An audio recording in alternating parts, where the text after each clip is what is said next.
How could Hollywood celebrate its brightest child star and then nearly blacklist her before she was even 15? Drew Barrymore's early fame came at a brutal cost: addiction, public breakdowns, and a stolen childhood. To understand how this could happen, you have to know where she came from. Was it written into her DNA? The Barrymores weren't just a family of stars. They had dominated stage and screen since the early 1900s, a dynasty of celebrated performers who married almost always within their league. But brilliance and ruin always ran side by side. Excess, disgrace, collapse. Each generation carried the same curse. Her grandfather John and his siblings Ethel and Lionel, each one a legend in their own right. It looked less like a pedigree and more like the blueprint of a soap opera, full of Oscars, broken marriages, and public disasters. You could build an entire series just from their scandals alone. In 1975, the dynasty got its newest heir, Drew. But this chapter came with a twist. Her mother had once chased the Hollywood dream herself, marrying into the Barrymores as if the name alone could deliver stardom. When her own spotlight never arrived, she didn't just step aside. She cast her daughter in her place, and Hollywood applauded. But for a little girl, it wasn't an opportunity. It was the beginning of something far darker. At 11 months, This is a baby, and this is a baby. They both have special nutritional needs. That's why a baby should have his very own baby food, and why a puppy should have his very own puppy food. That's you right there, right? You were 11 months old. Now, there's no way you can remember doing it. That was my first job. Drew was in front of a camera, starring in a dog food commercial before she could even walk. Childhood wasn't waiting for her. It had already been sold. She made her first experiences in TV movies. Suddenly, Love, 1978. Her first film, Bogey, 1980. At 5, she landed her first film role in Altered States. But everything changed when Steven Spielberg cast her as the sweet, wide-eyed Gertie in E.T. the Extraterrestrial. Spielberg believed she had the right spark. After all, she had convinced him she led a punk rock band during her audition. That imagination, that charisma, made her irresistible. I love doing that movie. For Drew, E.T. was more than just a job. Her co-stars felt like siblings, and Spielberg became more than a director. He became the closest thing to family she'd ever known. Yes, we love each other. I go over to his house and we play games and we see each other a lot and we're still best friends. First person that cared about me. Yeah. Oh, Drew face. I still care about you. I've always cared about you. Ever since that first time this little blonde hurricane walked into an audition in my office. E.T. became the highest-grossing film of the 1980s, launching Drew into superstardom before she even knew how to ride a bike. She won the Young Artist Award, earned a BAFTA nomination, and was paraded as Hollywood's most bankable child star. At just 7 years old, she even hosted Saturday Night Live, making her the youngest host in the show's history. Drew later admitted, "Nobody treated me like a kid there." That wasn't a compliment. It was foreshadowing. Drew wasn't a child. She was a commodity. Adults around her clapped when she performed like a grown-up, praised her for acting with grave calm, and pushed her into roles where she played children in circumstances far too heavy for her real age. In Firestarter, she was a girl hunted by a government agency. In Irreconcilable Differences, she played a child divorcing her parents, a story that mirrored her reality.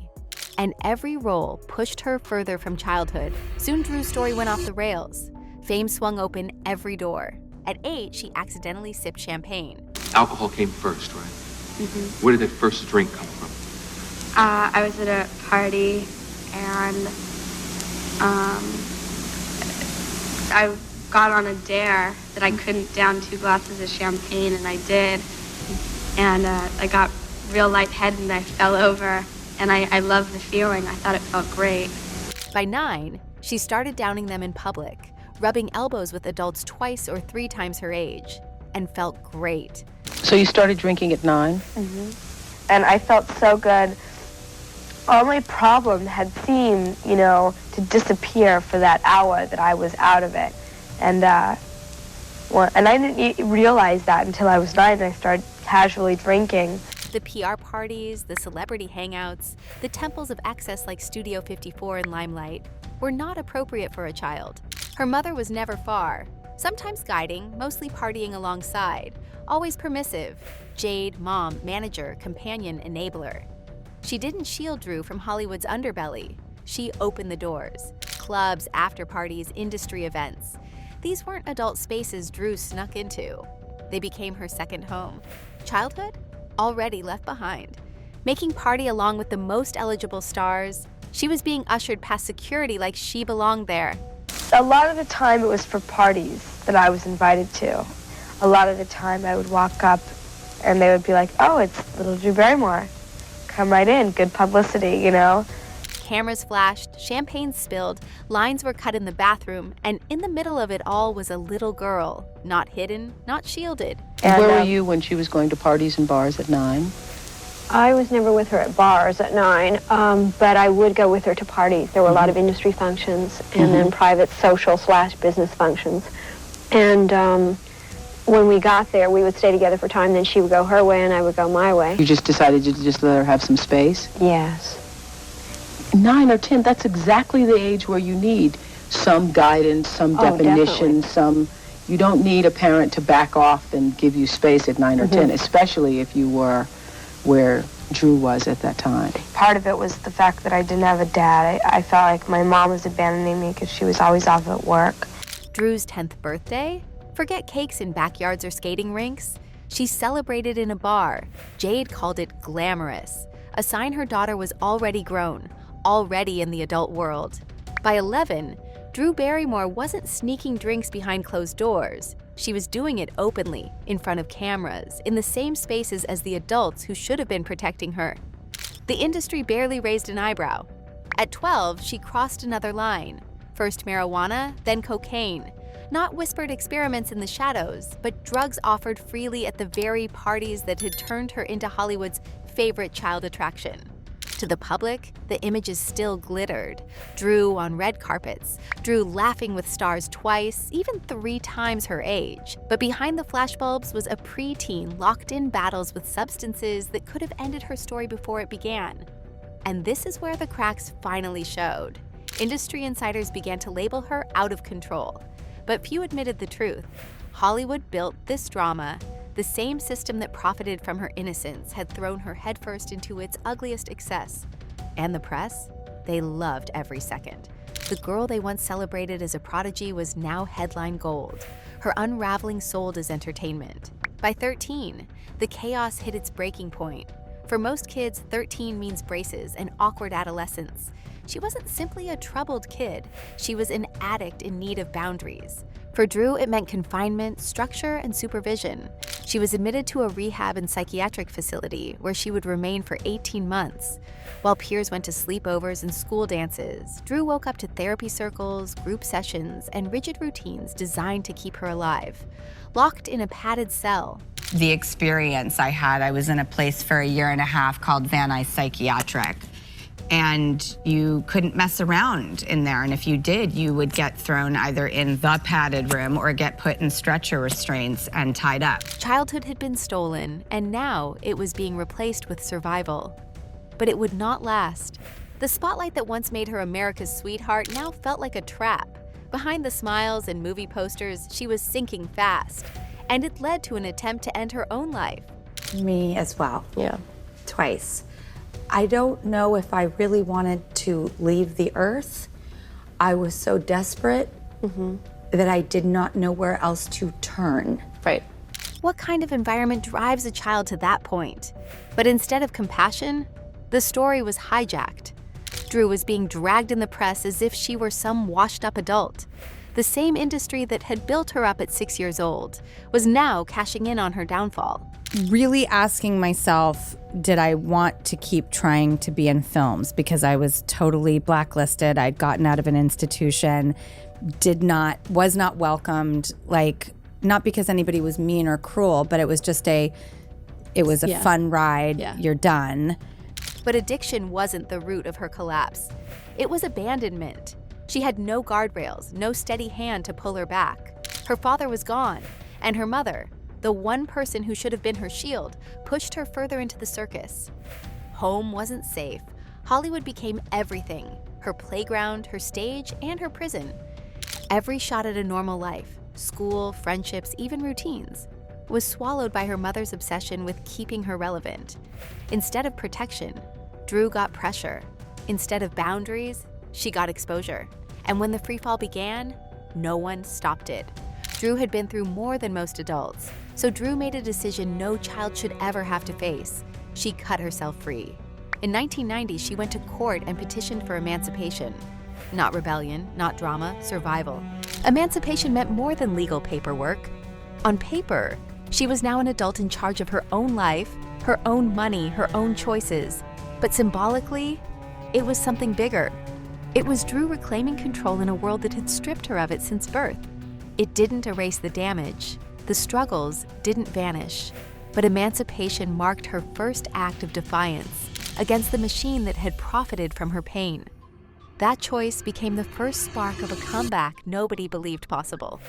Even when the tabloids wrote her off, Hollywood still kept calling.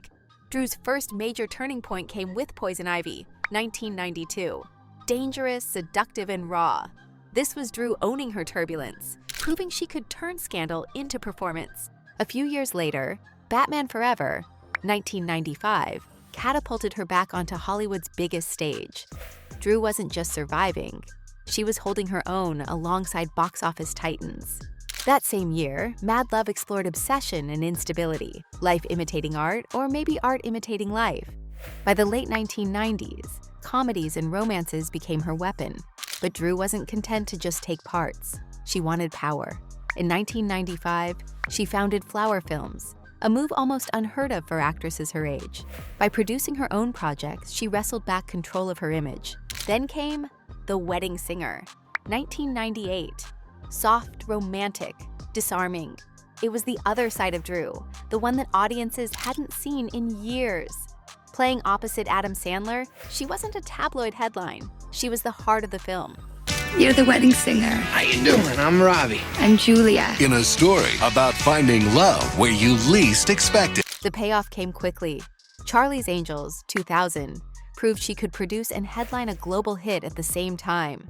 From liability to rom-com royalty, to a respected producer and director, she achieved what few in her position ever could.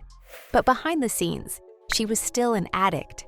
Relapses haunted her teens and 20s, reminders that the addictions that once nearly claimed her were never far behind.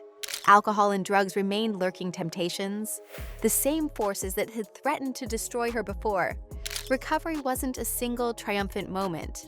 It's a process, one that demands vigilance every day. Juggling the spotlight, her career and personal struggles meant stumbling was inevitable. Each relapse tested her resolve, but each return to sobriety proved her resilience. When I finally let go of that, it made me realize that I was capable of great change that I totally rebelled about. I was like, I will master this toxic behavior of mine. By the 2000s, she had cemented herself as rom-com royalty. Never Been Kissed, 50 First Dates, Charlie's Angels, Full Throttle. It wasn't until 2019 that Drew finally found a steady peace with sobriety. Just a quiet decision that hardened into strength. I've changed. Yeah. Like, I don't drink alcohol anymore. I'm not sober. I don't work a program. It was like that definition of insanity. You do the same shit over and over again, expecting a different result. I was a complete prisoner of my own behavior. Sobriety didn't erase the scars. It gave them meaning. Today, Drew Barrymore isn't just surviving. She's thriving.